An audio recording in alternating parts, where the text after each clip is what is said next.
Hello football lovers, কেমন আছো তোমরা? তো বরাবরের মতো নতুন একটা ভিডিওতে হাজির হয়ে গেলাম আমরা।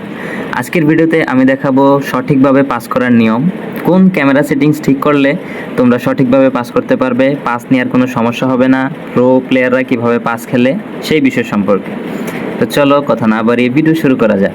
তো এর জন্য প্রথমেই আমরা আমাদের সেটিংসে চলে যাব, সেখান থেকে গেম সেটিংসে এবং প্লে সেটিংসে গিয়ে এখানে স্মার্ট অ্যাসিস্ট অফ করে রাখবো। এখানে আমারটা অন আছে, আমি অফ করে দিলাম, অফ করে রাখবো। ভিজুয়াল প্যাড থাকবে এবং এখানে নিচে আস্তে আস্তে আরেকটু নিচে এই যে পাস সার্চ গাইড, এই জিনিসটা অফ আছে যাদের, তারা অবশ্যই অন করে নেবেন।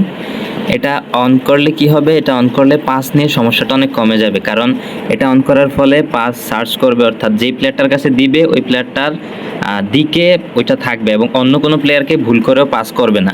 আপনি যদি মানে সঠিক প্লেয়ারের কাছে পাস দিতে চান, এটা আপনাকে সহায়তা করবে সঠিক প্লেয়ারের কাছে পাস করতে।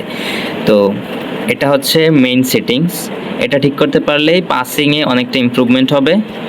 আর ভিজুয়াল প্যাড থাকবে এবং টাচ অ্যান্ড ক্লিকে যারা খেলতে পারেন তাদের তো এই বিষয়ে কোনো সমস্যা হবে না।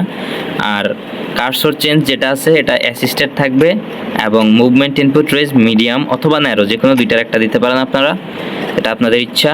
আর কন্ট্রোল টাইপ এখানে থাকবে স্ট্যান্ডার্ড, প্রেশার স্টাইল দিলে সমস্যা হবে, তাই স্ট্যান্ডার্ডই থাকবে। আর বাটন কনফিগারেশন এটা চাইলে আপনি নেড়ে নিতে পারেন, যদি আপনার মানে হাতের রেঞ্জের মধ্যে না আসে তাহলে একটু দূরে বা একটু কাছে নিয়ে আসতে পারেন। যেমন আমি যদি নাড়াতে চাই তাহলে নিলাম দুই দিকে, তেমন নাড়িয়ে নিতে পারেন, ইচ্ছা আপনাদের। তো এই ছিল ক্যামেরা সেটিংস নিয়ে বিস্তারিত। অন্য কোনো বিষয় জানতে চাইলে নিচে কমেন্টে জানিয়ে দিবেন। আল্লাহ হাফেজ, দেখা হবে নতুন কোনো ভিডিওতে।